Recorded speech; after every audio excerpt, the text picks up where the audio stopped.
उसको मैं बयान नहीं कर सकता, क्योंकि बताने वालों ने बताया है तेरा भाई जब पानी मांग रहा था तो उसको पानी भी नहीं दिया गया थाले में, वो गिर गया नीचे। इससे और बुरा क्या हो सकता है? मुझे ये बताइए, ये हिंदुस्तान के प्रधानमंत्री ने जो ये आतंकवादी पाल रखे हैं, मेरे भाई पानी मांगता है और उसको अधमरा कर देते हैं। अरे दरिंदो, वो इंसान था, उसे प्यास लग रही थी, इसीलिए। बस मैं इतना ही कहना चाहता हूँ, मुलजिम अरेस्ट और फांसी होनी चाहिए। मैं इसलिए यहाँ बैठा हूँ और मेरी मांग है कि मुलजिमों को जल्द से जल्द अरेस्ट करें, वरना हमारा ये आंदोलन बहुत आगे बढ़ेगा और जब तक इंसाफ नहीं मिलेगा ये बढ़ता रहेगा आगे। इतने दिनों से आप बैठे हुए हैं धरने पर जी, तो कोई आया आपसे बात करने के लिए सरकार की तरफ से या फिर आपकी लोकल गवर्नमेंट की तरफ से? लोकल गवर्नमेंट की तरफ से मैम जो ऐलान किया गया है वो 20 लाख रुपए का ऐलान किया गया है, 20 या 21 लाख रुपए का, और 4th क्लास की नौकरी का ऐलान किया गया है। लेकिन कहीं ना कहीं अगर कन्हैया की हत्या होती है तो उसको 51 लाख रुपए का मुआवजा दिया जाता है, उसके 2 बेटों को तुरंत नौकरी दी जाती है फर्स्ट क्वालिटी की। और यहाँ हामिद और नासिर का जब मामला आता है तो मैम 15 लाख सरकार की तरफ से ऐलान किया जाता है और 5-6 लाख रुपए विधायक महोदय की तरफ से किया जाता है, और फिर भी मुलजिमों को अभी तक अरेस्ट नहीं किया जाता है। कहीं नासिर और जुनैद का अगर ये नाम रिंकू की जगह होता तो मुझे उम्मीद थी कि हमारे मुख्यमंत्री साहब इनको 1-1 करोड़ रुपए की घोषणा ज़रूर करते और इनको नगद पत्र देकर आते, जिस तरीके से कन्हैया के हाथ में पत्र दिया था कि आपको कहीं घूमने की ज़रूरत नहीं है, आप लोग ये पकड़िए, मैंने चेक दे दिया है, आप लोग क्लियर ले लीजिए, आपको घूमने की बिल्कुल ज़रूरत नहीं है। क्योंकि अब हमको घूमना पड़ेगा, उनके लिए भी बार बार डोलना पड़ेगा, तो इसलिए तब तक हम लोगों का धरना जारी रहेगा जब तक हमें न्याय नहीं मिलेगा। इतने दिनों से आप बैठे हुए हैं और अभी तक कोई एक्शन नहीं लिया गया है। अगर अभी भी एक्शन नहीं लिया गया तो आपका क्या अगला स्टेप रहेगा? देखो जी, अगला स्टेप ये रहेगा, धरना है ना जो अभी यही है कब्रिस्तान में, ये रोड पे जाएगा, ये बाजार में जाएगा, जयपुर जाएगा, दिल्ली जाएगा।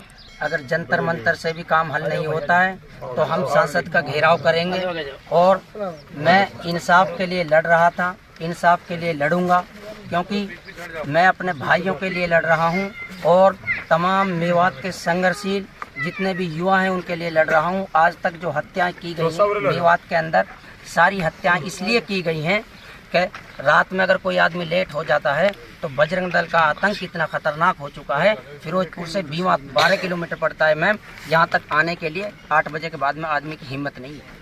ऐसा ना हो कि कहीं बजरंग दल वाले की गाड़ी मिल जाए और वो उठा के नाड़ काट के फेंक दे, जला दे गाड़ी में, और फिर गौशाला के पास से गाय रख दे उस गाड़ी में और कह दे कि ये तो गौ तस्करी कर रहा था। तो मैम इसलिए हम लोग यहाँ धरने पर बैठे, हमें इंसाफ मिलना चाहिए, क्योंकि मेरे भाइयों की जिस तरीके से निर्मम तरीके से हत्या की गई उसको मैं बयान नहीं कर सकता, क्योंकि बताने वालों ने बताया है तेरा भाई जब पानी मांग रहा था तो उसको पानी भी नहीं दिया गया थाले में, वो गिर गया नीचे। इससे और बुरा क्या हो सकता है? मुझे ये बताइए, ये हिंदुस्तान के प्रधानमंत्री ने जो ये आतंकवादी पाल रखे हैं, मेरे भाई पानी मांगता है और उसको अधमरा कर देते हैं।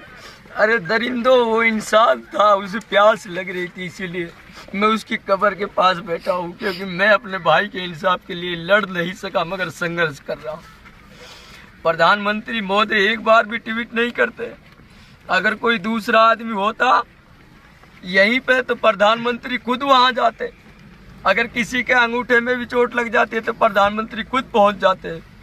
लेकिन आज मैं अपने भाइयों के लिए खड़ा हुआ हूं, मैं पूरी अपनी समाज के लिए लड़ाई लड़ूंगा, और समाज के लिए नहीं बल्कि पूरे हिंदुस्तान के हिंदू मुस्लिम सिख ईसाई सबके भाईचारे के लिए लड़ाई लड़ूंगा। इंशाअल्लाह मैं लड़ता रहूंगा जब तक हमें कामयाबी नहीं मिलेगी।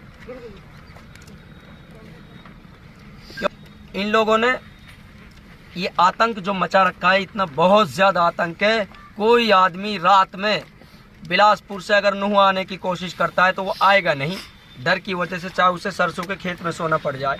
लेकिन रोड पे नहीं निकलेगा, क्योंकि मोनू मानेसर का जो ये आतंक है ना, ये आतंक ऐसा हो चुका है, वो खुलेआम गोलियां चलाता है, खुलेआम। कल परसों तिजारे के अंदर इस केस को दबाने के लिए, जुनैद और नासिर के केस को दबाने के लिए ताखड़ी में लेके मांस को लेके फिर रहे हैं, हमें दबाने के लिए।